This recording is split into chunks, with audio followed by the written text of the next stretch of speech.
Hello, everyone, and welcome to the webcast. My name is Christine Dorsey Davis. I'm the Executive Director of the Ohio chapter of the American Planning Association, and I am your webcast moderator. Today is Friday, August 22nd, and we will hear FloodNet, real-time urban flood monitoring. For technical help during today's webcast, you can type your questions in the Q&A box. I'll do my best to address those. For content questions related to the presentation, again, type them in the Q&A box. We will answer those at the end of the presentation during the Q&A. So please don't raise your hand. We don't show audio or video or anything like that. Just type your questions in the Q&A box, and I promise we'll try to get to them. On your screen is a list of our sponsoring APA chapters and divisions for 2025. Thanks to all those participating sponsors for making these webcasts possible and free to members. Today, we are sponsored by APA's Water and Planning Network, and you will hear a little bit more about them in just a few moments here from Bill. But thanks to you for joining us today and for bringing another session. It's been really fun collaborating. On your screen is a list of some of our upcoming sessions. We are adding more by the day. This is through November. We have most of September and most of October full. You can register for these and all of our upcoming sessions at ohioplanning.org/planningwebcast. Today's session has been approved for 1.5 AICP CM credits and one of the sustainability and resilience credits. You can log your credits by visiting planning.org, log into your My APA account, and from there you can search by today's title or event number, both of which are found on our website, ohioplanning.org/planningwebcast. So don't forget to log those credits if you need them. If you are on social media, be sure to like us on Facebook. That's where I post any important date or time changes, when new sessions are available for you to register for, and a weekly reminder of what's on tap for Friday. We record all of our sessions and we post them onto our YouTube channel. So head to youtube.com/planningwebcast and we will pop up along with our well over 500 session recordings, all available to you for free. So be sure to subscribe to our channel so that you get notified when a new recording has been uploaded. Last on my to-do list here, please feel free to sign up for our mailing list. I send exactly one email a month at the top of each month, reminding you of what sessions are available for you to register for, what sessions are coming up, our on-demand sessions, any of those special required credits, law, ethics, equity, sustainability, and resilience. You can scan the QR code or just visit our website, and up at the very top, you will be able to enter your email to sign up. Again, I promise it's only one email a month at the top of every month. So that is the end of my housekeeping items. Again, if you have questions for our panelists, please type those in the Q&A box and we will get to those at the end of the presentation. With that, hello, welcome, Bill. And I am going to hand things over to you. Great. Charlie, if you could load our deck. Excellent. Thank you. So first, welcome to today's webinar. Second, thank you to Christine and Ohio APA for essentially running and managing this amazing webinar platform. There's incredible wealth of technical and all sorts of planning information available, and I recommend you check it out, especially the YouTube library. So I am Bill Sesnick. I'm the co-chair of the Water and Planning Network. Water Planning Network is an interest group within the APA division structure. And the Water and Planning Network grew out of an initiative started by APA's executive director back in 2014. And the goal was to intensify APA's engagement and knowledge sharing in the space where water, wastewater, stormwater management intersects with land use planning and the built environment. So we really are cross-divisional in many ways.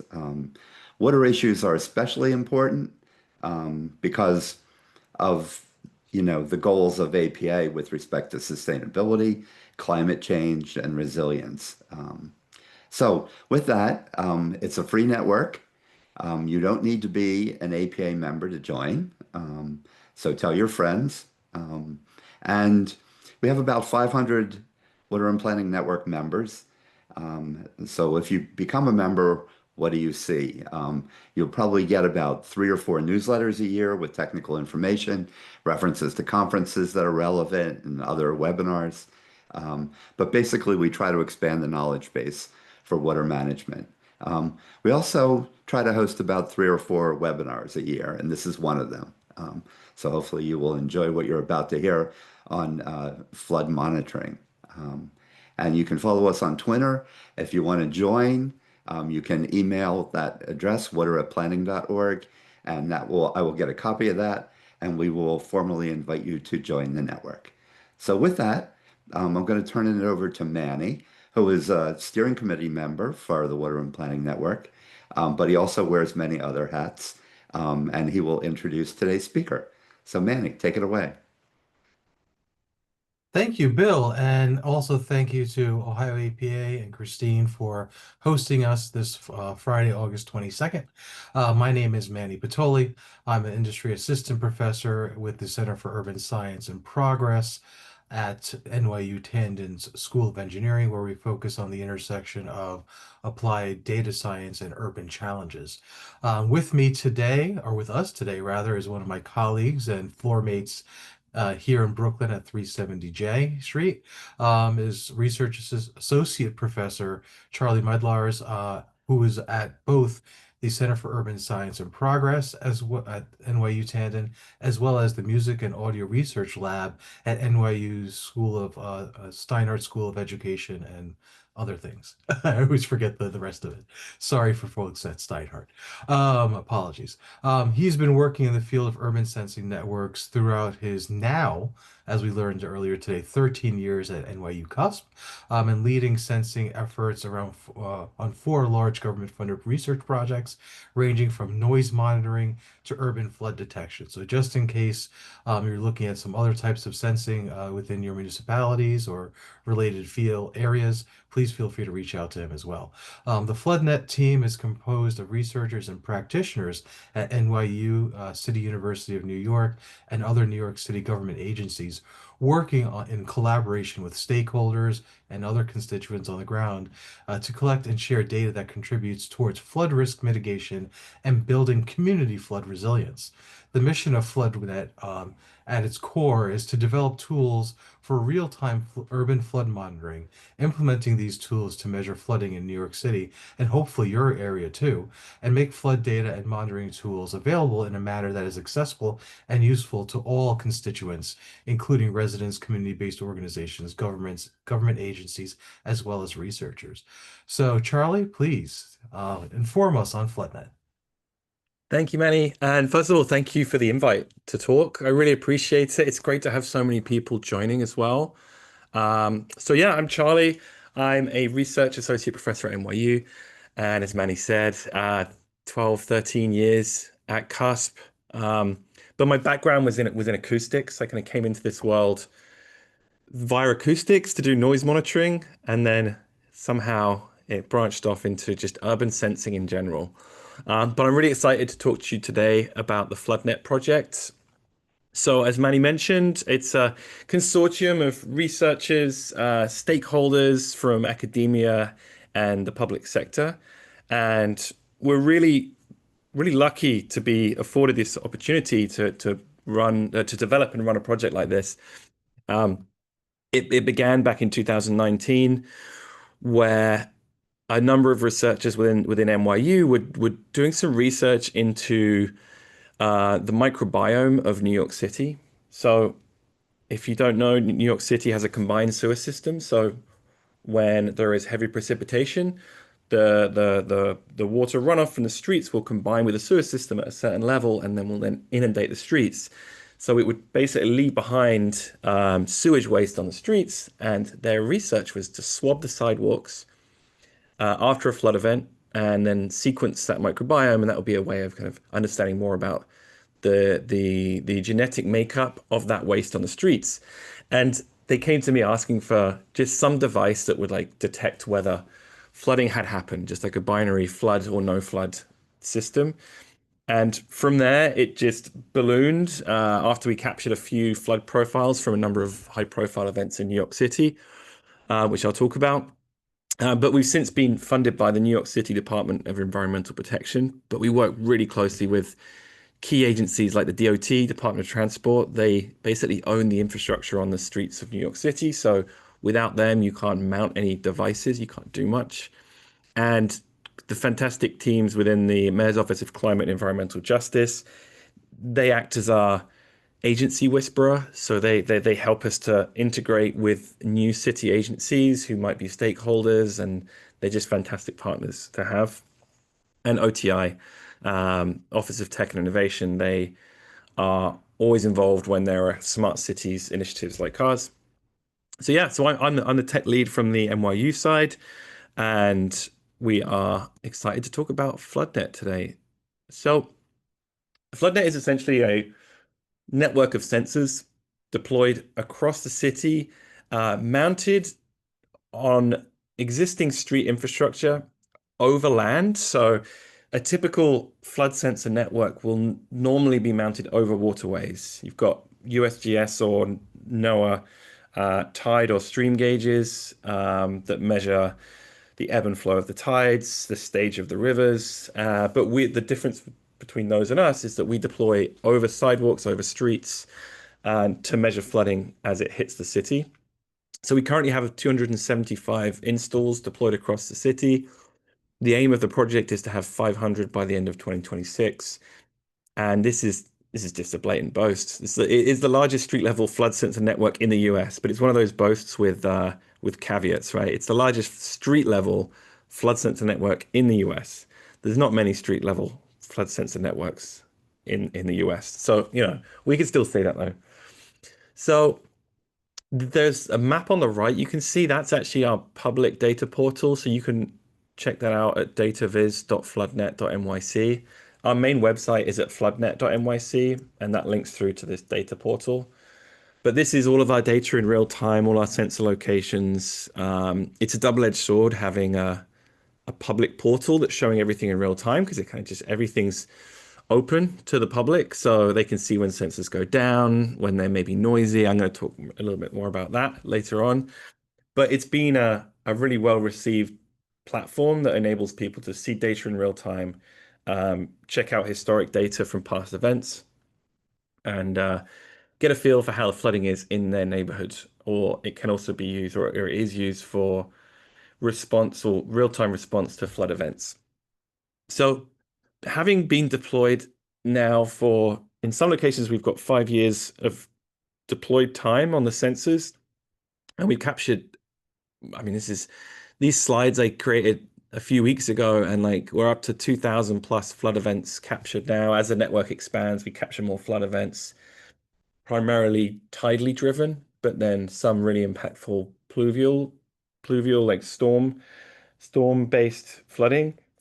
Yeah, lots of flood events. That has enabled us to build up this very unique data set of overland flood profiles, which have been incredibly useful for many things, which I'll talk about. But let me move on. So just to give you a high level look at how the system operates. So this is a video produced for us. And this is the sensor mounted on a pole or a post there. It sends out its ultrasonic pulse. It measures the reflection, and it's essentially a rangefinder. That's the technology at the core of our sensor. So it calculates the distance. We know the distance to the ground. When the flood water builds up, you measure that change, and that's your water depth. And it performs quite well. I mean, it's a very mature technology, these ultrasonic rangefinder systems. We've just kind of built and integrated our own custom system around it, and it enables us to build and we've designed and built these sensors at low cost so we can scale fairly easily. But the real cost of a sensor is not the parts, it's the full deployed cost. That's a very critical thing to point out. So let me skip through this. So just to start with some high level use cases here. So the main use case that we address or that we speak to here is real-time operational data on flood risk and impact. So that's going to be people needing to know where it's flooding, how deep it's flooding, like how fast the flood is onset.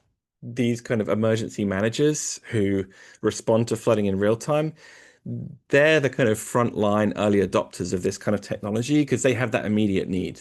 So that's the really short-term real-time aspect. So that's tools that I'll talk about, but they're things like email alerts, text alerts, messaging alerts when flooding hits a certain threshold.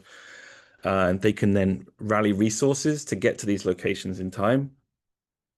We've then got actionable data that the network generates on short, mid, and long-term mitigation efforts. So that would be, I guess the short-term one here would be the DEP has a team of people that go out and clean storm drains.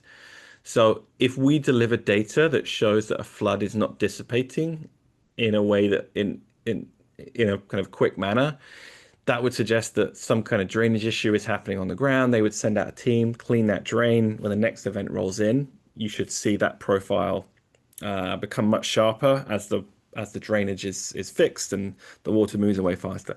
So that kind of short-term data, short-term application, the data can be useful for. Mid and long term, that could be anything from infrastructure changes. So we put in a piece of infrastructure, some kind of like channel, like rain garden, something fairly small, and you want to see how that piece of infrastructure is actually improved the flood conditions in that location. Long-term mitigation efforts could be things like large-scale Army Corps of Engineering coastal resiliency work, like giant seawalls. There's a lot of projects. There's a lot of projects in New York, but the Army Corps is doing all these large-scale projects to redirect water, put up levees to stop water entering different areas. But the thing you do there with our sensor network is you deploy before that intervention goes in. You observe a few events, you see how things occur without any intervention, and then the intervention goes in, and you get that the post data on how that intervention has hopefully improved things. So that we have an example of that in New York, where in the Gowanus area, which is an area in Brooklyn, there was constant flooding. We were capturing it every large-scale rain event, and there was also lots of people moving into that area as well. There's lots of development, many more people flushing toilets, using the water system. And so it was flooding out a lot. And the DEP looked at our data. They saw it was quite clear that the system in this area, the sewer system and the stormwater system wasn't able to handle that level of inundation. And they actually enlarged the sewers. So that's one of the kind of larger projects because that can run in the billions when you're dealing with long stretches, large streets, road closures, all those kinds of things. This third use case is validation of H&H models with drainage included, because it kind of the data we generate includes the whole system. So we have a lot of people, academics and the private sector, using our data to validate their existing models. And I've already mentioned this intervention efficacy analysis, as I mentioned, for the long-term mitigation efforts. But yeah, again, throughout the whole of this, feel free to email, take down the email, feel free to reach out if you want to discuss more. Happy to talk on this. So I'm just going to give you a reel of the kind of impacts that we see in New York City, and I'm sure you may have seen similar if you're in a flood-prone location. But this was in that Gowanus area. This is where they did enlarge the sewer system beneath these streets. But this is one location. Our sensor is just off camera to the right. This is a really busy intersection. It's a key corridor for traffic. There's a number of subway lines beneath this roadway. Loads of businesses. In New York, there's not much space, so restaurants will tend to stock in basements. So just the impact is just horrific. And this is a rainwater event. This is September 29th. It's not actually tropical stormophilia. I'm told to say it's not. It's related to it, but it wasn't directly tropical stormophilia that was over New York City at this point. People from the National Weather Service always correct me on that. But yeah, it's very impactful. This location really suffers from that. So what else? Oh yeah, we've got this is also Ophelia. That's actually that same location, just from a different angle. This is earlier on in the event, so cars are still moving, but just the impact. I mean, at this point, cars could still kind of travel through that street, but it's not recommended. At this point, the emergency services didn't officially know that this was happening in this location. I'm going to talk more about alerting and kind of when they found out, but this is this is earlier on in the event, but it's life-threatening at this point. So let's see this other video here. This is, oh yeah, excuse the text. I grabbed this from this kind of app that only works in that way. But yeah, this is that same corner, our sensors on the left. This is still fairly early on in the event, but you've got floating cars, you've got just carnage. All the basements are flooded out. Huge impact.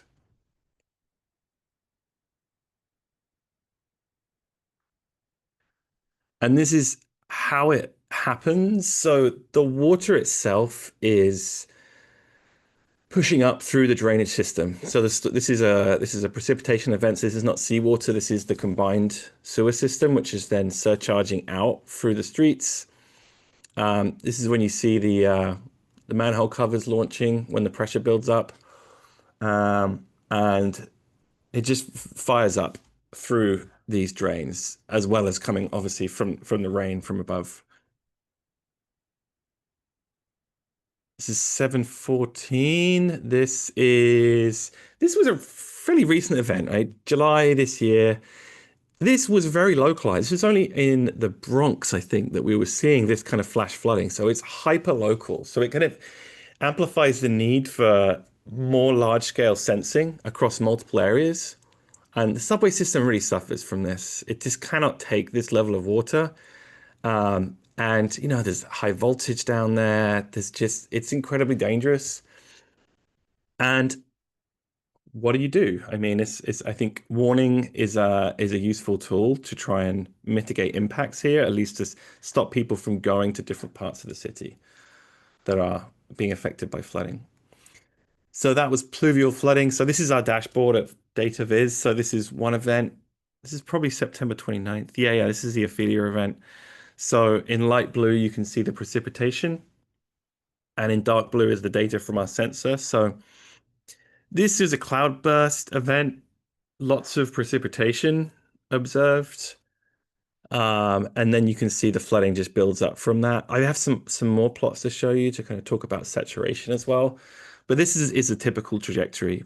And this was quick, right? Like over a very short period, you've got a lot of water moving into that space. Precipitation events versus tidal events. Precipitation is generally the water's moving faster because it's running off a hillside or or down a street. So it can knock you off your feet, and it's much dirtier water. It's much more of a health hazard. So coastal flood events, while seemingly tranquil and much more sedate, they're so much more frequent than pluvial events. Pluvial events, one a year maybe, but that's obviously going to increase. Tidal events is once a month. It's just so frequent. This location floods at least like that every month. And it's a way of life for these people that live in these areas. This is, if you know New York, this is the Rockaways, Coney Island, Hamilton Beach, areas around Jamaica Bay, which is the bay that JFK is next to. And this is the way of life. You know the tide tables. You move your car at a certain time every month, and it floods multiple times every month as well as the peak high tide comes in. You watch for a king tide or an extra high tide, and you then empty your basement to move all your things out. It's like it's a relentless way of life for these people. And we were out, this is last night. So I was out yesterday.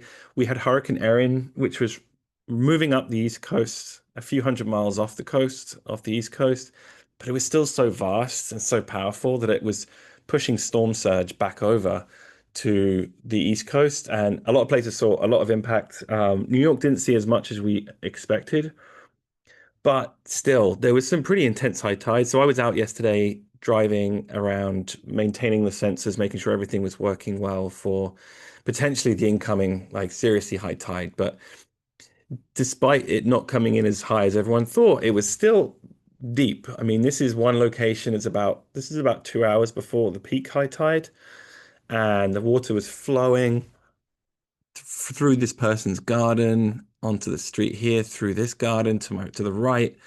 Water is flowing in, it's coming up through this storm drain, because this storm drain it directly connects to the water to Jamaica Bay. So it's just a conduit for water to come up through. And it was beautiful to be there. The sun was setting, but it was terrifying. Like this slow moving water was coming up, and this is such a regular occurrence. So in this location, I moved a sensor to where it was much deeper. We had a sensor down the block, and there's nothing like an actual flood to let you know where the deeper part is. So I was waiting around, climbing up ladders, remounting sensors, trying to calibrate them through the water. It was tricky, but interesting. Speaking to residents, seeing how they adapt and handle these kind of scenarios is always really interesting. It's a real eye opener for people that live in these conditions. And that's the street. I was looking down. The sensor's just down this street, but imagine that every month. This is how what you have to experience. They were also playing My Heart Will Go On, that the Titanic theme tune, I guess you could call it. But yeah, there was like good spirits because it wasn't too deep, but it's like it's an event that they have to deal with. So this is another location that I was at yesterday, and this is a drain, and this is how the water kind of finds its way onto the street. It's just being pushed up the drainage system into the streets, and it floods out. And this is how that data looks from the FloodNet standpoint. So used extensively by the communities down there. You've got the nearest tide gauge is this light blue color. This is it's probably a USGS tide gauge, whatever the nearest one is. And you can see how the tides oscillate roughly every 12 hours. You'll see these peaks. And then you could see that we start detecting flooding on the streets with this dark blue line, and it's perfectly synced up to the nearest tide gauge. And you'll see that at certain tide gauge depths, the inundation, will peak and will increase. And we were looking at, what was this? This is like 15 inches of flood depth on the street. Something to remember when you look at all of these flood depth inches is that that's not the deepest flood, the deepest water in the area. We are limited in where we can deploy sensors due to there being infrastructure to mount to. So it'll typically be deeper by at least a foot when you're looking at this data. So the major event that really kind of catapulted FloodNet from just a small research project to a city scale project was Hurricane Ida in 2021. September 1st, it was a cloudburst following heavy continuous rainfall. And this was a real eye opener for us. First of all, because the onset of the flood itself, so the darker blue is our sensor data here. The onset of the flood itself was so quick that it initially, our systems that we have in place back on our servers considered it to be a false positive because it was increasing so quickly that it couldn't have been a flood. We'd never seen onset rates that fast, but it was, and we went down there, we saw it developing, so like, okay, this is real. So we had to change our whole backend system in response to Ida. But what was also interesting here, and what is generally the case with these kind of pluvial flood events, is you see this period of precipitation before. So this is the light blue bars are precipitation rates every 5 minutes. I kind of scaled back to inches per hour. And you could see the saturation the city had. So this is, what was the time scale here? Around 5:30 p.m. The rain started. And this is not like really heavy rain, but it's rain and it's continuous and it gets heavier. And we're talking over 2, 3 hours. We're seeing continuous rainfall. So you imagine the underground system just saturates. So at this point, around 9 p.m., the system is probably fully saturated. We see some bubbling on the streets where things are maxing out. And then the cloudburst hits where you saw the really intense rainfall. So that's like the very heavy tropical like rain. And the system just can't handle it. So there's no longer any drainage being offered by that system. And then you get the inundation building up on the streets. And yeah, very quick, very intense. So 15 minutes of flood onset, like that's not enough time to get out of places. So what really interested the city is that at this point we were kind of tapped into the city. We had worked with them on prior projects, so we were sending alerts, the FloodNet email alerts out to various members of city agencies, the emergency management agencies, NYPD, FDNY, DEP. So when we started detecting 2 inches of flooding, these emails were being sent out automatically to all these stakeholders. But it wasn't until 50 minutes later that the city became officially aware of the event at this location. When I say officially aware, I mean someone called it in. Like that's how they find out. It's a 911, 311 call, something like that, where someone's either stuck in a car, stuck in a basement, or it's been discovered some other way. So I think that's what really highlighted the emergency management use case of a system like this is that you're you're buying yourself 50 minutes of time, which is critical for emergency responders to get resources to locations. So one key use case here was FDNY. They only have two of these high axle vehicles. It's like this ex-military truck that they use for the high water rescues. So they have two of these trucks and they're stationed in different boroughs and they have to decide when they see a flood developing where to put these trucks. So having that 50 minutes is so critical to choose the right place to go to. Because if they send it to the wrong place and it's like they're in the Bronx and they have to get back to Brooklyn, it's like logistically very difficult. So that was a real use case that they had, and they need that extra time to help manage. So yeah, we got a lot of attention. It was it was a solution that could really help understanding. Like this is not stopping flooding. FloodNet's not reducing flooding, but hopefully it can mitigate the impact of flooding to some extent. So I mentioned our alerting system. So this is just an email currently that's just sent on the potential flood event detected at any sensor. We're working on tailoring it so that people can sign up for specific sensor alerts. That's something that we have going on. So yeah, I think that'll make it a bit more useful for individuals, maybe for residents. We typically only send out emails to emergency management agencies currently. And that gives you the real-time flood depth, local precipitation and tide levels accessible via an email URL. This is all built alongside a machine learning model. I mentioned the data that we collected earlier on, all these flood profiles.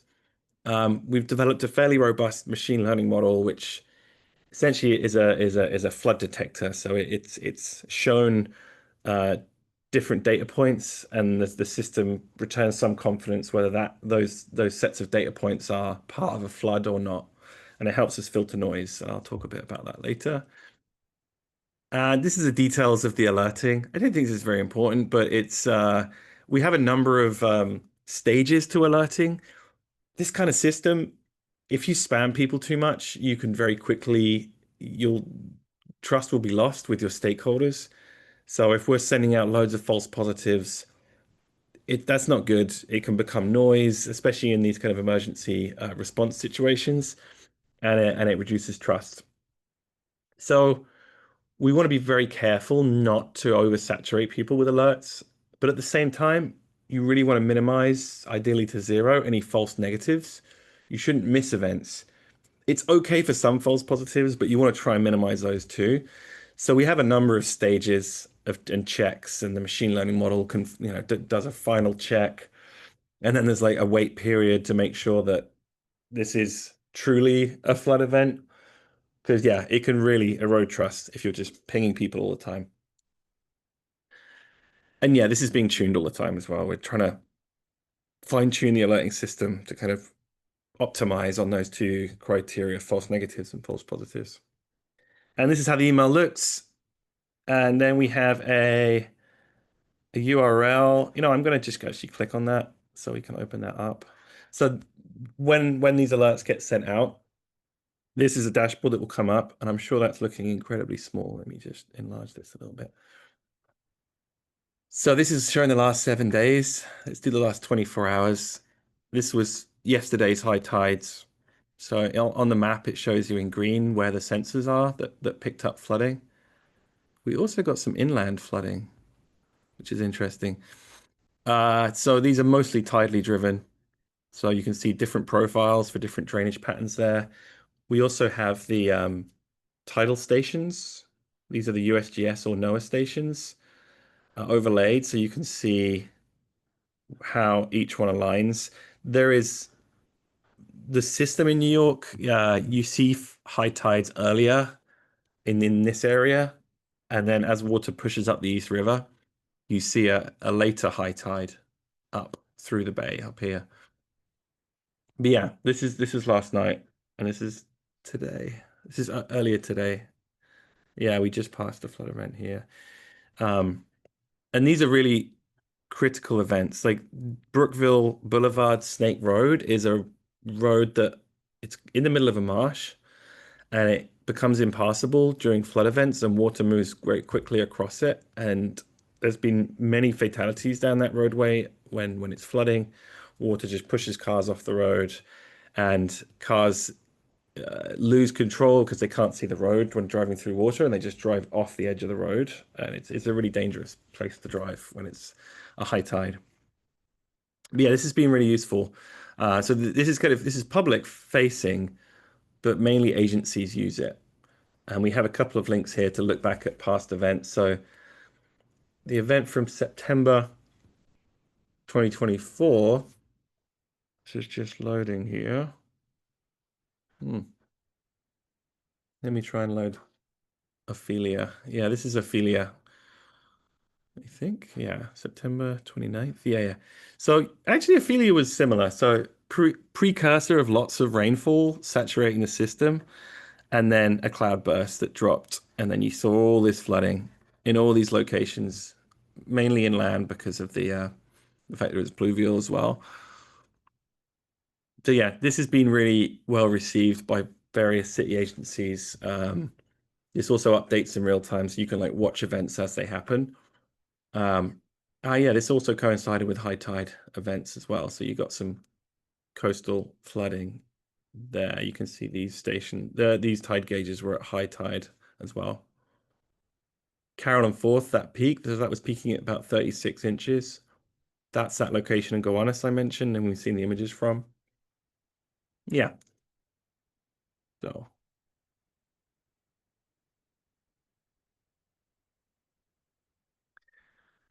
So at the start of the project, we were looking at how to design sensors for flood monitoring, and there was different ways of thinking about this problem and different ways of measuring this problem. So you can measure flooding via sensing in the sewer system as one example. That gives you a much earlier indication of impending flooding on the streets, which is great, right? The earlier the better. But to design and deploy a sensor in a sewer system is incredibly expensive and difficult. So, I mean, I'm not saying it can't be done. There are some really amazing examples out there, but they are expensive and they cost a lot to deploy and maintain because you're having to design something which is able to handle submersion, first of all, underwater, because it's going to be in the sewer system and that will saturate and cover the sensor. It's got to be very robust to the kind of things that you see in moving water in the sewer system. It's like there's lots going on down there, so the sensor itself has to be very hardened.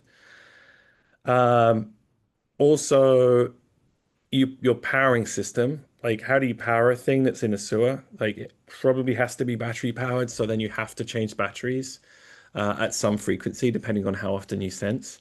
And then transmission as well. How do you get data out from underground, which is generally pretty tricky, but it's definitely possible. So we didn't want to go down that engineering path and the potential cost of deployment and maintenance. Oh, sorry, maintenance. Yeah. Maintaining something underground, very expensive, confined space training, city training. It's like very expensive process to block a road, go underground and do all that work.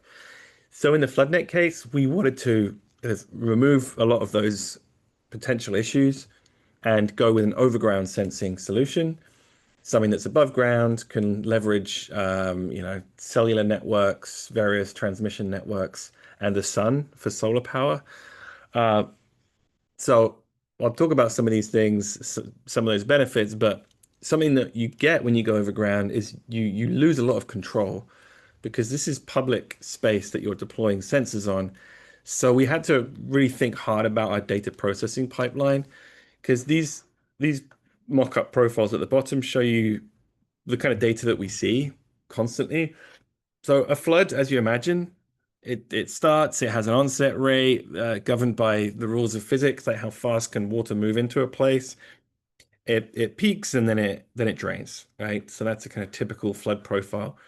Then you've got things like blips. A blip could be someone stood beneath our sensor for a minute or so, just stopping there for something, a dog peeing under a sensor, something that's there for one measurement and then it just leaves.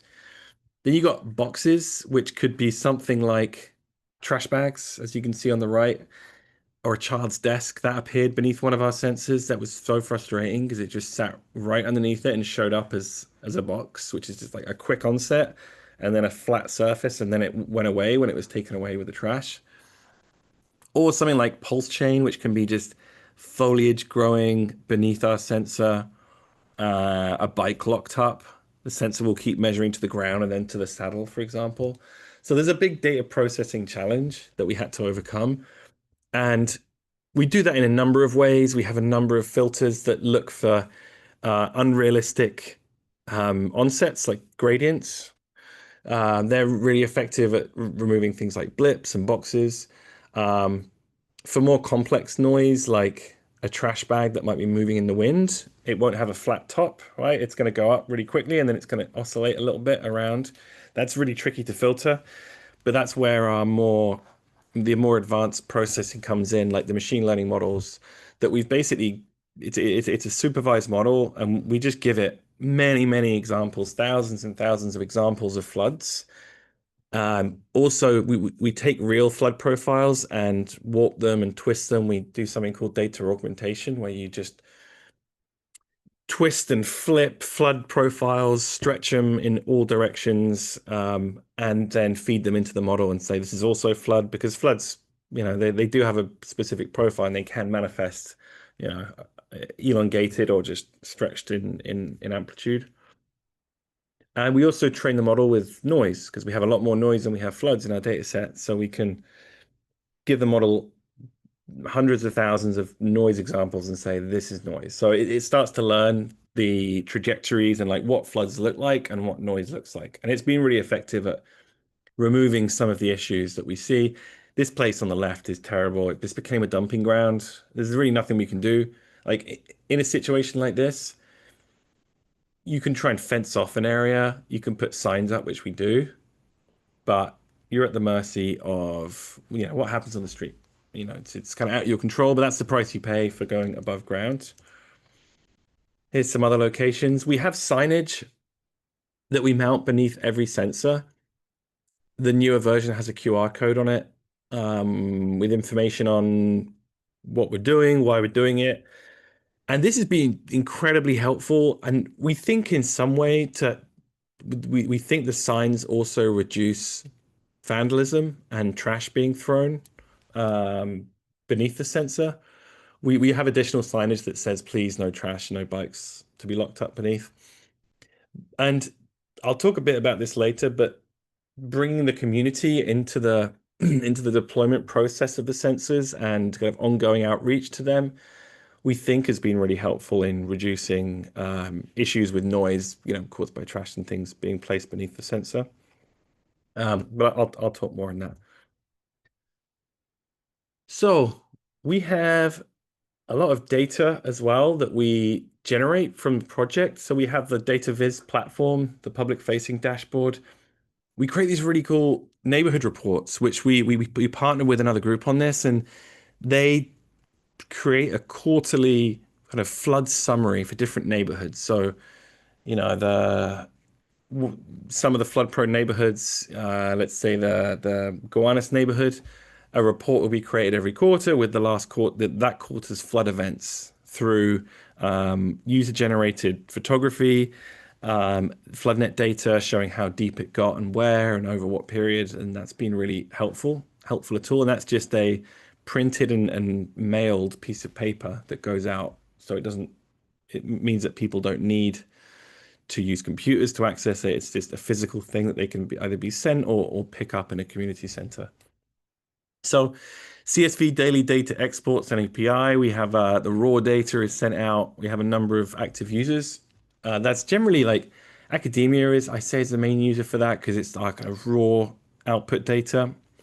And we also have the flood alert emails that I mentioned with a number of agencies receiving those emails. We're also building out a ArcGIS tool to distribute FloodNet data. Something that we've learned over the years of working with cities is that you don't really want to just put together many new dashboards and just ask them to integrate them and use them. It's generally preferred, at least what we've found in New York, that you want to integrate into the existing tools that a city uses because they're more comfortable with them, they've trained on them, and they've paid licenses for them. So it's much better to be able to integrate into these existing tools. And New York City, at least, is an Esri ArcGIS user, and building data layers for NISM in this case should really help us integrate better with city agencies. NISM acts as a kind of emergency management conduit to the rest of the city agencies that have to respond. So it's great to work with them on this kind of layer and platform. And also, excitingly, I wish I could give a date, but we're still working on the date. We have an event data set coming out, NYC on NYC Open Data. It's coming soon, maybe late September. But it's a really useful data set beyond the CSV exports, which is just raw, lots of zeros and then a flood and then lots of zeros. It's very big and raw. This flood event data set is every row in this data set is a flood event. I'm going to talk a little bit about that in a second.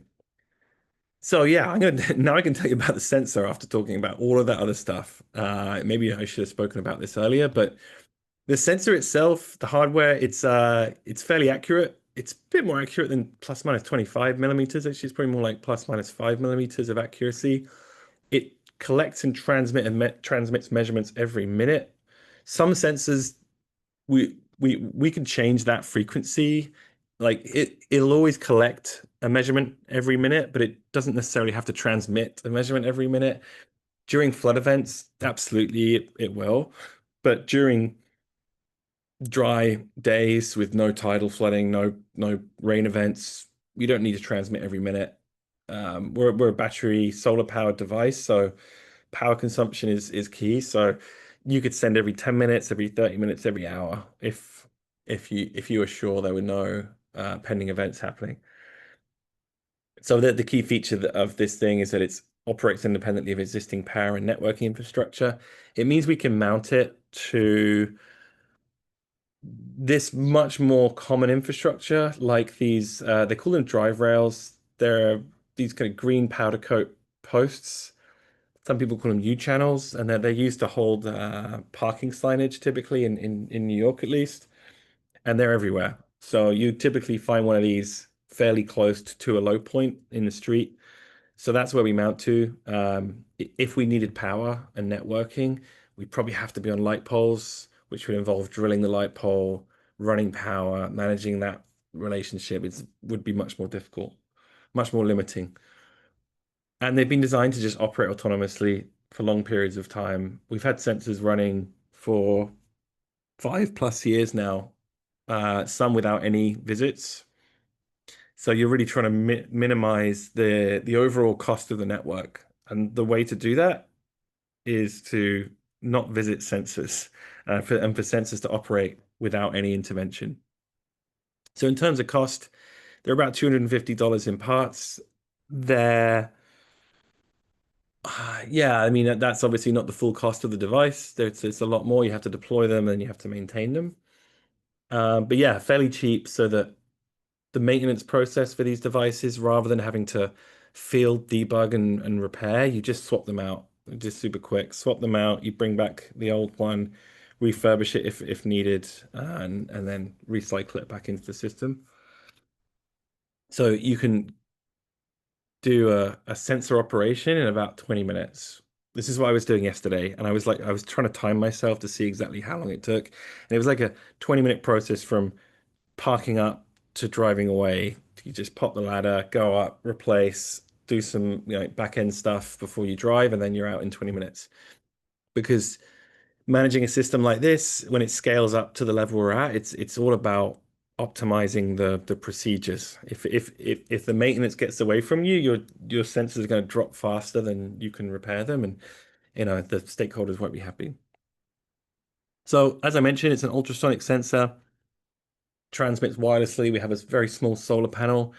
Keeping size down was really critical, and that's all about power consumption, right? So if your device is power hungry, everything grows in size. The battery has to become large, the panel becomes large, and then you're mounting a heavy device that catches the wind well, and that's never going to fly with a city agency who manages your mounting infrastructure. So it's very critical to keep things down in size so that you don't concern the stakeholders here, the DOT. So everything's very small, very lightweight. We've open sourced all the old design files for a previous version, so that's all up on GitHub.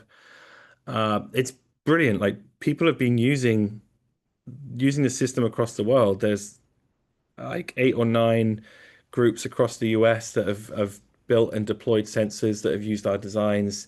We have a team in Puerto Rico who are using it, and others, a team in Brazil. It's just great to see, and we're going to do more of that open sourcing in the future. And we have our new design, which we're really excited about. It's the 5th iteration. It's kind of combines all of our learning over many years of deployments and operation and power consumption. The embedded developer on the team, his mission in life is to just reduce power consumption in any way possible, and he's just eking out um, so much operation out of so little power consumption. It's brilliant, and it enables us to operate, without solar panels for months at a time. So you could handle some really terrible weather conditions. Um, so this switches out to cellular connectivity. We used to use LoRaWAN, which is a great technology if you're looking at deploying smart cities projects or even rural sensing initiatives. LoRaWAN is brilliant. We just couldn't use it in New York for a couple of reasons. I have a slide on that in a minute. So we switched to cell for the network, and we're transitioning over to cell, specifically a non-Chinese cellular module. That's important when you're working with government. It's not a requirement for local government, but if you want to do federal work, especially with a DoD, they won't use any devices that have Chinese cellular modules. So this device also has an SD card, so you have unlimited local data storage because the data is so small. You got hundreds of years of data storage on a small SD card. And the critical thing on this is that it's designed for manufacture. So all of our previous sensors were hand built in Brooklyn, like really meticulously built.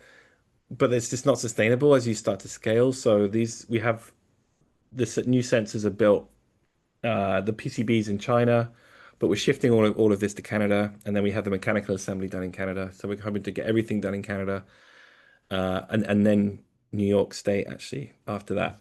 So yeah, you just get shipped assembled sensors, programmed and assembled sensors. So managing a network of this scale is really tricky. Yeah, like I said, if you don't stay on top of the maintenance. So we have a lot of monitoring going on our back end, um, continuous condition monitoring of all of the health metrics of the sensor. Some of these are on the right. Time between measurements gives you a kind of holistic idea of like how well the sensor is doing from a network standpoint, its battery level, its signal strength, its cellular signal strength, SNR, all these different metrics. So you monitor all these things all the time.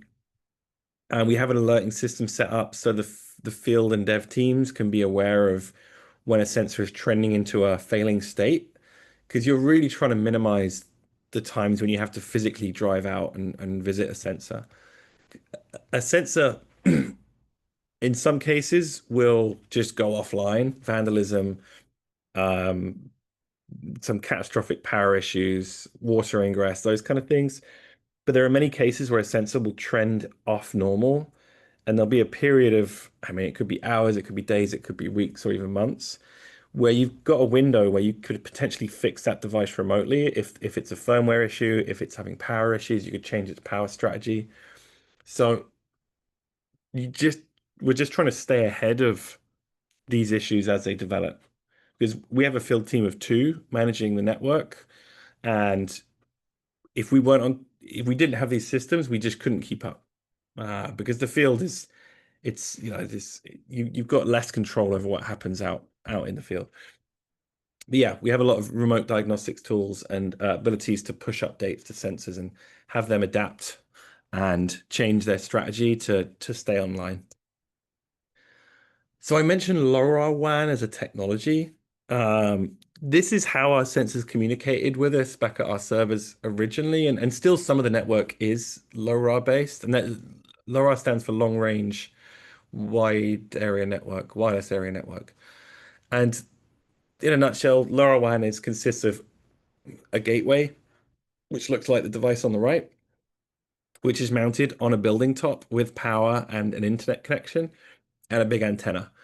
And then you've got all of your edge nodes or your sensors, which are deployed then within a mile or two of that gateway, and they send out their packets of data, and the gateway picks up those packets and then pushes them back to the server via the internet. And it's really good. It's like a really great technology. Range is, I mean, the range in like with line of sight is about 10 kilometers, massive range in a city with buildings and lots of interference. It comes down to like maybe 2 kilometers to be safe. But it's great and it works and it's free, as in like you don't pay to transmit, you don't pay for the data. Um, The issue with LoRaWAN and the issue with LoRaWAN in New York is you've got to get permission to mount these gateways. And the gateways, you need to mount them to a hard infrastructure, beyond a rooftop, ideally, with power and all those different requirements. They use cell connections, so you don't need a local network, but just getting up there is tricky. So we have gateways up on like public housing buildings on the tops of skyscrapers, and it's very tricky to gain permission to do that, to access for maintenance. It's a difficult thing to do. And the DEP who fund FloodNet, they just didn't want to take on that responsibility, and that makes complete sense because it's a huge thing to take on. So that's why we're phasing out our LoRaWAN network and moving into a cellular system where each sensor has its own cell connection, right? So it's a lot more distributed and a lot easier to manage. So what time are we on? Okay, so choosing where to put sensors is a big topic. I won't go into too much detail here, but the first stage we went through here was we were gathering input on from various stakeholders on where we should put sensors. We created a form to collect these suggestions. We have a community engagement team that designed an outreach and feedback collection strategy. And we also asked for suggestions from our stakeholders, agency stakeholders and researchers. We had over 1,000 suggestions in total, given that we're only deploying 500 devices. And then we started creating clusters. We created these density-based clusters using a k-means approach. And then we assigned a number of sensors to each cluster based on the cluster size. And then we go through a process of scouting. And we use a tool called Cyclomedia, which is it's like a street view on steroids that the city has access to. And essentially, this is the Cyclomedia company. They drive vehicles every year around New York City and cities across the US. And they do high-res LiDAR scanning, and then they allow you, they provide an interface for you to look at low points and actually kind of query the data via this street view interface. And we use this interface to then pick where on the street is the low point, mark that low point where the pooling would typically begin, and then try and find the infrastructure nearest. So it's a great tool. You can raise water level with it. That's what you see in blue in this image. You can just pull the water up and down and see where inundation would go across the street. So it's really useful. And this is one of our deployed locations on this vertical pole. So, we chose that location because it was the closest drive rail, the closest signpost we could mount to that low point, which in this case was, oh, it's actually that storm drain. Yeah, it's that storm drain just to the right of the car there. So yeah, that's our process for scouting. And we've been running this method for a while now. We're coming to the end of the suggestion process because we have enough suggestions to fulfill all the deployments. We also have input from city agencies. So the DEP is our funder. They propose sensor submissions by bureau and across agencies. And the way they choose where to put sensors is they use the flood model data. They had a flood model commissioned that it's like a hydraulic model that factors in precipitation levels and models where flooding would occur. So they choose locations based on that. Basically, we should put a sensor where it's darkest blue. The cloudburst boundaries, they have cloudburst infrastructure, which they have put in or plan to put in. So they would prefer sensors to go around those. And social media as well. So any geolocated photos that come in of flooding, that's a data point that can be used. So this was just to talk about some other methods of flood sensing for people that aren't as familiar with this kind of flood monitoring technology. Like most of the things you see are riverine-based sensing, so rangefinders similar to ours over waterways, tide gauges using various different water level sensing modalities, and satellite imagery. So these all provide data of different kinds. And satellite imagery in particular gives you this incredible coverage, like macro scale coverage over massive areas. You can look at country scale flooding with it. Also micro scale too, with the latest small sats that you can get much closer imagery of a higher resolution. And nowadays it can be actually quite cost effective. There are so many satellites out there. There are dedicated companies putting up these mid-sized sats to specifically pick up on disaster events like wildfires and flooding. And now you can most of the time see through darkness and cloud cover using radar-based satellites. But at the same time, there are some downsides to it. And I think this is the reason for these slides is kind of to talk about how hybrid sensing is important for this kind of phenomenon. Hyperlocal direct sensing on the ground, it cannot give you cannot get a macro scale view because you're looking at a very specific point. But I think the combination of satellite imagery, like satellite sensing plus hyperlocal street level sensing, that combination is very powerful.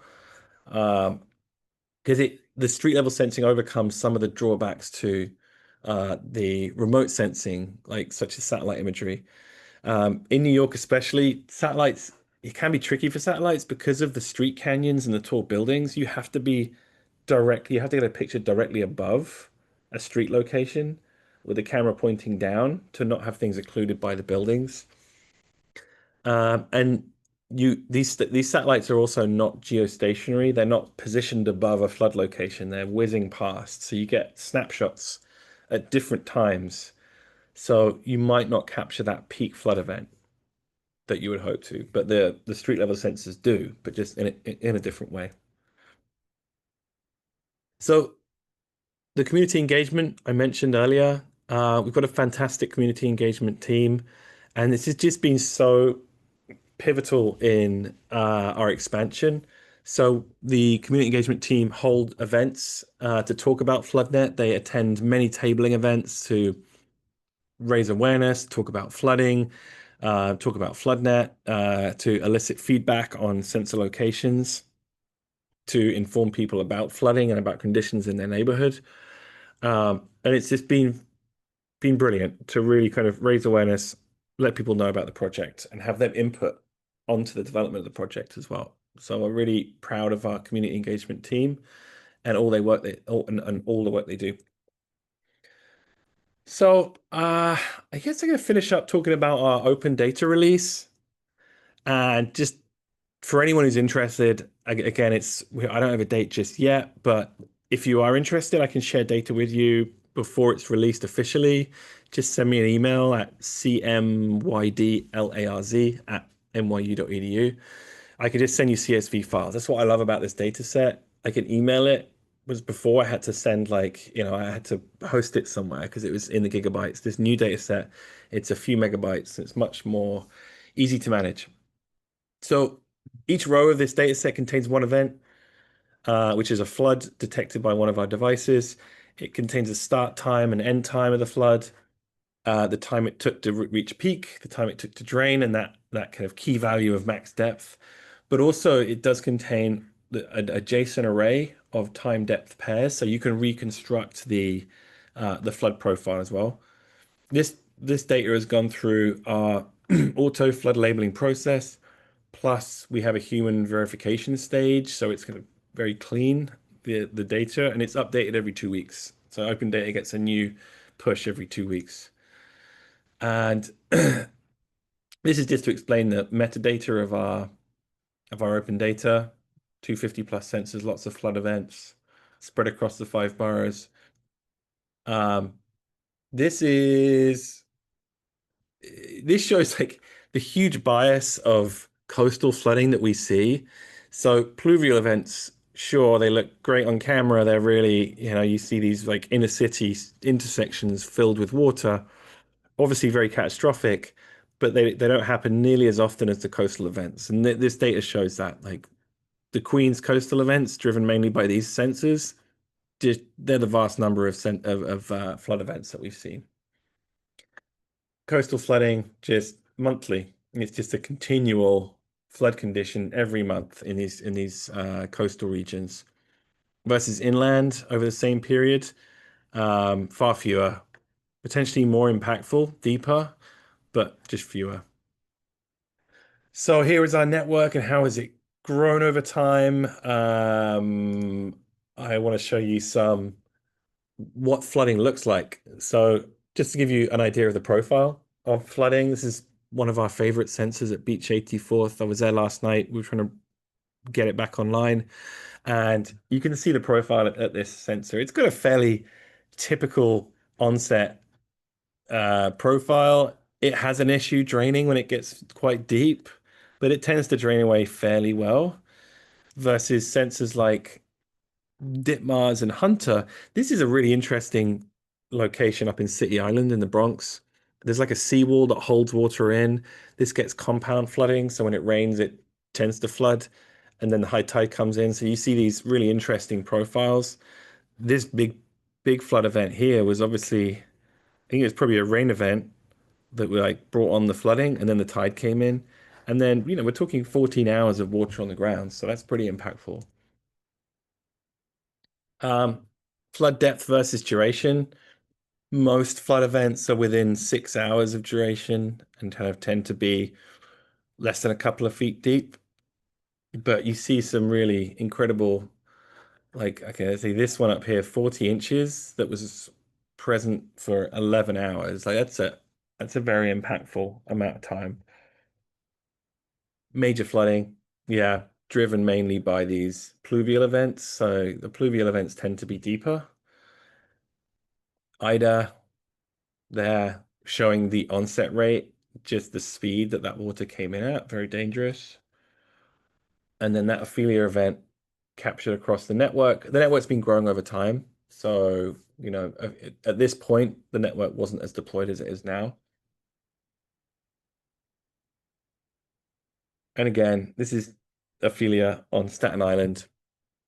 So you can start to learn what might be going on in these locations. So this red line, Quincy and Iona, that's an interesting onset in response to the rainfall in this light red.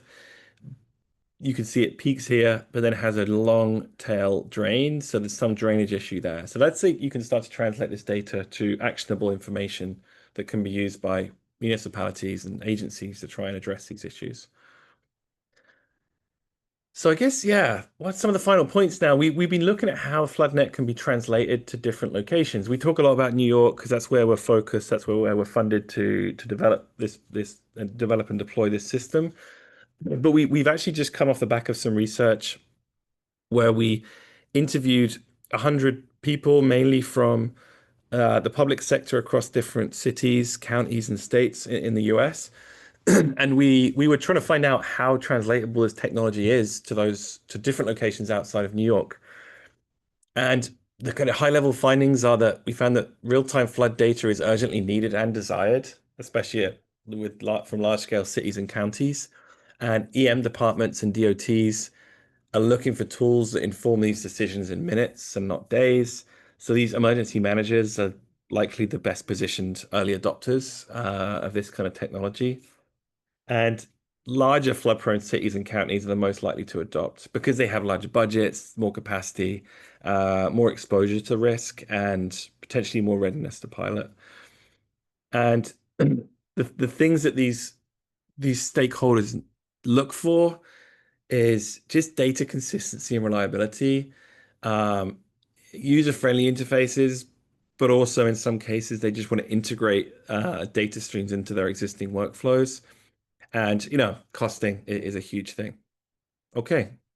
All right. That's the last slide. The project website is at floodnet.nyc. Feel free to reach out. Happy to talk more on any of these topics. Here's my email, cmydlarz@nyu.edu. Wow. Okay. So grab yourself something to drink. Take a break for a second because you've done a lot of talking and this has been really informative and I took a ton of notes myself and we have a lot of questions. So take a deep breath because we're just getting into it now here for the next 15 minutes or so. Before I forget, I want to Manny had a question here. And so I want to ask it before I forget because actually it's a very good question. So we'll start there. Any challenges with vandalism and theft? Let's get into that a little bit. I know, that there are signs out like don't put this here, try not to put this here, leave this stuff alone. But do you have challenges? And if so, how is that managed? It is a good question. Yeah, and first, apologies for just rolling through that so fast. I hope it made sense. So, yeah, vandalism, it's not a major concern. But as with any major city, you put anything out, it's subject to vandalism, and we have seen cases of it. Um, the sensors are at the height where you could throw things at them quite easily, and it might be like a fun challenge to do that. So we've seen that happen. When we had large antennas on top for LoRa, that was a problem because they would just snap off. I'm already I'm seeing people trying to throw gum up there. There's a lot of gum involved, I feel like, in a lot of Yeah, this type of thing. or like you see a lot of shoes with the laces Yes. stuck together over. Sneakers, right, right. Right. Yeah. But the vandalism, it's really not a major issue. We mount the sensors at about like 10 to 12 feet off the ground, so they're not reachable off the ground. They do have a button on them to turn them off. That's a tantalizing thing.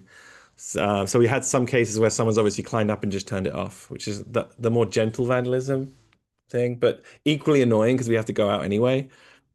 Uh, but also the outreach. Like we haven't I haven't got data to back this up, but if people know what the thing is in their community and it's a flood monitoring device, it's not like a camera or a microphone to like snoop in some way, that you would hope that's more well received. And the more people that know and awareness spreads, I think that would reduce vandalism. I can't back up that with data.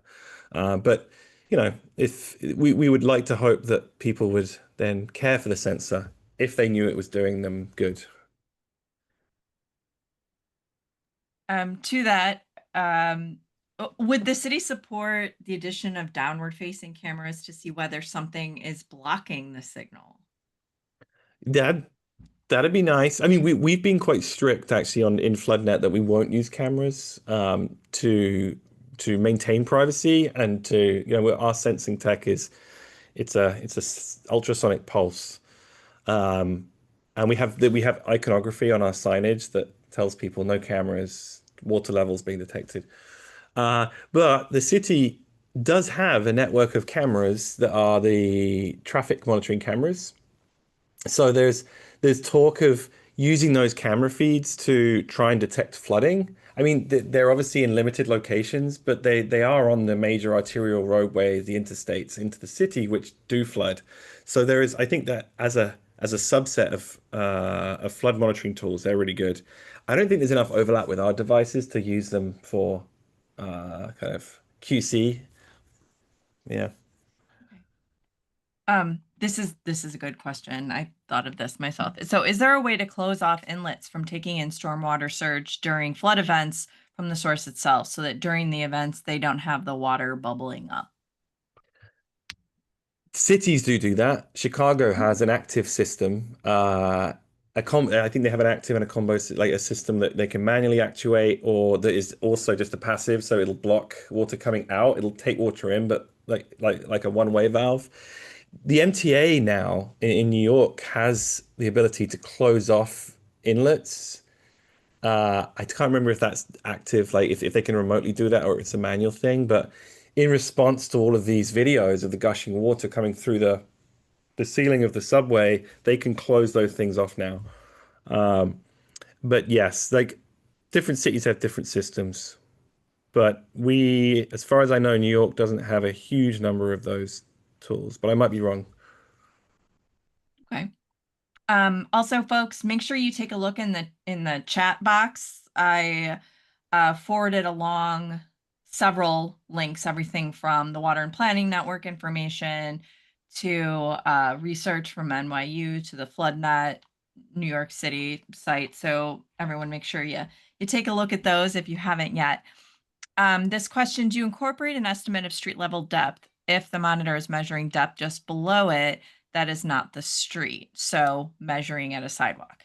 Great question. Yes, we're very aware that we are mounted predominantly on sidewalks. So immediately you've got like a 6 inch above the roadway. So what we do with the cyclomedia tool that I talked about, the way we do the scout process, is we have like 1 millimeter LiDAR data from that tool. And what we do is we take the point beneath our sensor and then we take the low point, what we call the local low point. And we share that data with our new open data set. We share the local low point data and then the depth data. And if you like, you can then just factor that low point in, so you could then know depth at lowest point, which will be at least 6 inches if the sensor's on a sidewalk. At least 6 inches deeper, but potentially much more. It's really difficult when you're out in the field to try and like pick the best spot to deploy. The ideal spot is hovering above the low point on the street, right? But there's typically not a thing there to mount to. So you have to kind of pick the next best location. Deploying, it gets tricky because you'll drive to a location. There'll be your chosen posts should be there. You'll get there and it's like, oh, it's been hit by a truck. So it's like bent over. or it's not there anymore, or beneath it is a bunch of delivery bikes. So you think, well, I can't deploy there because that's going to be noisy data. So there's compromises typically, but using this LiDAR data that we have, you can start to do things like given a measurement of flooding at our sensor, which could be up on a sidewalk, you've got the whole DEM, a set of DEM data, elevation map data. So you can then infer inundation out from your sensor location, which is a tool that we're working on. So you can kind of try and get around that issue, which is essentially that we're looking at one point on the sidewalk. So, just thinking about the folks on the line, how can, or I guess what resources are available, or what information do you have for communities to learn about replicating something like this technology for their own regions, communities, particularly those that are going, hey, yeah, we get a lot of flooding going on and we need help. Even at a regional scale, I almost feel like that this would be applicable for a lot of folks on the line. Can you talk about that a little bit? Well, I think I'd be happy to talk to any folk that are interested to learn more about how these systems go together and the kind of processes you go through from like conception to like deployment, at least with the experience we've had in New York. But yeah, I'd say it depends how you want to, what level you want to go in at. Like if you have a team of tech folk that are willing to pilot, you could take our open source designs and order the parts and build your own sensors and deploy and do some piloting. There's been a couple of counties that have done that in Florida, and it's gone really well. And it's a learning curve. It's kind of a precursor to maybe a more established deployment. It helps to get these pilots off the ground to convince others for more funding, that kind of thing. You can prove something out in a small scale at the pilot scale, and then ramp up to larger funding support. We as FloodNet, we're very focused on New York purely because we're funded by the city at the moment, but we are looking at the future of FloodNet and how it might be used outside of New York City. So we'd like to, if anyone's interested in piloting, we can certainly talk and see what it would take and like see what the needs might be. But yeah, as I said, we're New York focused right now, but that's not going to be forever. Bill has a question for you, Charlie. Charlie, great presentation. Thank you. It's amazing to see these real-time monitoring systems evolve and support city functions. I had two quick questions. One was sort of, I was fascinated by your comment about monitoring the effectiveness of flood interventions, flood control structures and approaches, and in terms of the rise time of flood accumulation and the drain time. And I was wondering if there are places where this is being used not only to look at levees and other structural, but perhaps how green infrastructure might function in the city, and to see if a pre-green infrastructure performance might be improved through the enhanced infiltration of green infrastructure. Yeah, no, for sure. There's there's a huge project that the DEP put in at South Jamaica Houses in Queens, and we were deployed there long before the work was started. Um, and we are still deployed there, but we're still waiting for an event, right? So we can see how effective that was. You don't want to wish for these events, but Yeah, be careful what you wish yeah, for. exactly. So that's a huge project where they dug out a basketball court and they've kind of used that as a big catch basin, right? Mm. To take runoff until the event has passed, and then it can drain away in a slower fashion. And there's another cloudburst project in Corona, Queens that we're going to be deploying at as well. I mean, I think outside of the Gowanus application, where we know the sewer diameters were increased at that location, kind of driven in part by this FloodNet data, right? Obviously, there are lots of other data points aside from ours.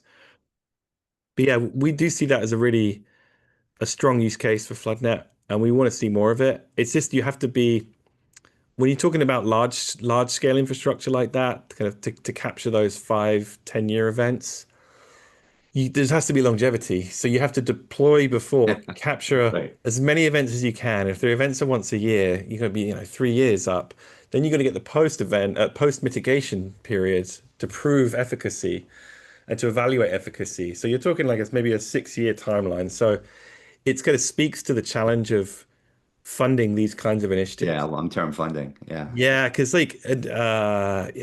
agencies, administrations tend not to commit for that long to these things, and these things have there's a there's a bit of a capex, but the opex is the thing that's always a bit shaky.